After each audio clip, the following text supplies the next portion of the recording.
हरे कृष्ण। ग्रंथराज श्रीमद् भागवतम की जय। श्रील प्रभुपाद की जय।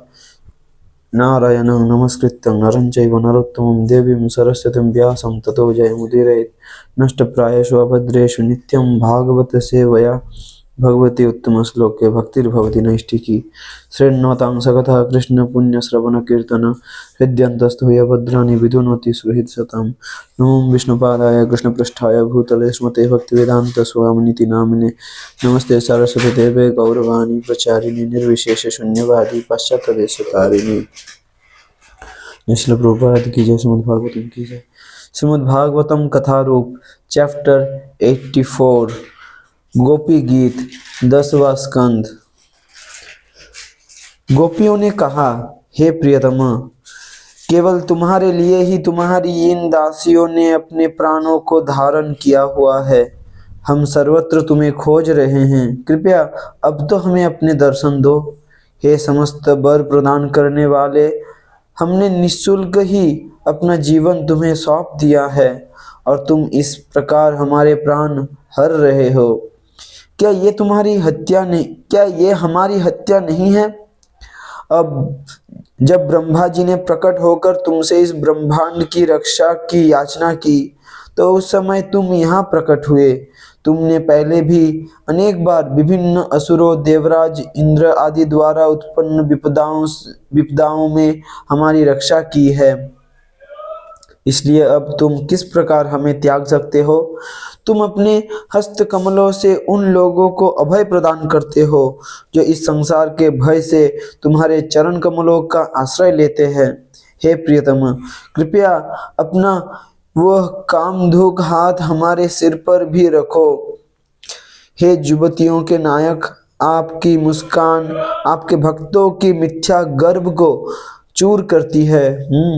आपकी मुस्कान आपके भक्तों की मिथ्या गर्व को चूर करती है।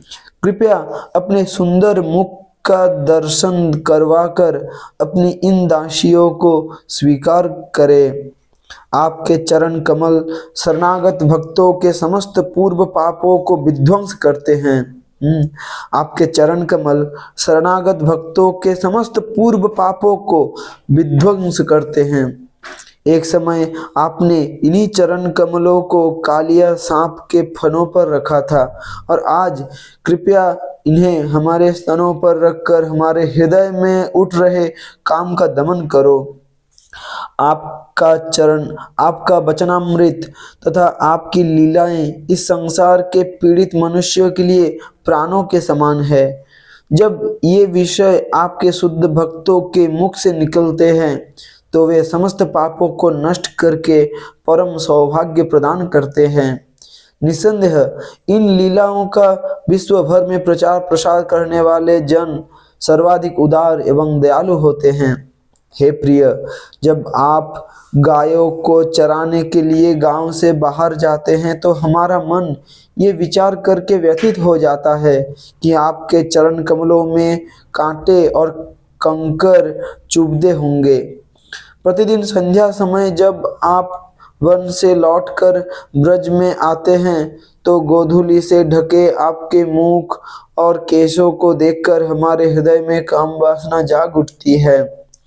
दिन के समय जब आप वन में होते हैं तो हरे कृष्ण, तो आपके विरह में हमें एक क्षण एक कल्प के समान प्रतीत होता है और जब हमें अंततः आपके दर्शन का सौभाग्य प्राप्त होता है तो उस समय मूर्ख सृष्टा द्वारा बनाई गई ये पलकें हमें आपका निर्बाध दर्शन करने नहीं देती।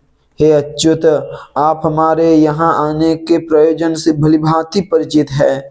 पहले तो आप अपनी बांसुरी के स्वर से हमें यहाँ खींच लाए। आपके जैसे छलिया के अतिरिक्त भला ऐसा कौन होगा जो आधी रात मिलने आई युवतियों की इस प्रकार उपेक्षा करेगा। आपको देखने के लिए हमने अपने पतियों, बच्चों, भाइयों एवं अन्य परिजनों का त्याग कर दिया है। हे प्रिय, एकांत स्थान में आपके साथ हुई बातों का स्मरण करके हमारा चित्त भ्रमित हुआ जाता है। हमारे मन फिर से आपको प्राप्त करने के लिए लालायित है। कृपया हमें इस औषधि की एक बूंद पिला दीजिए जो आपके भक्तों के हृदय रोग को नष्ट कर देती है। कृपया हमें उस औषधि की एक बूंद पिला दीजिए जो आपके भक्तों के हृदय रोग को नष्ट कर देती है। हे प्रियतम, आपके चरण कमल इतने कोमल है कि उन्हें अपने स्तनों पर रखते हुए हमें भय लगता है कि कहीं उन्हें चोट न आ जाए। केवल आपके लिए हम अपने प्राणों को धारण करती है। इसलिए वन पथ पर आपके चरणों में चुभने वाले कंकर, पत्थरों और कांटों का विचार करके हमारे हृदय विदीर्ण हुए जाते हैं। हरे कृष्णा।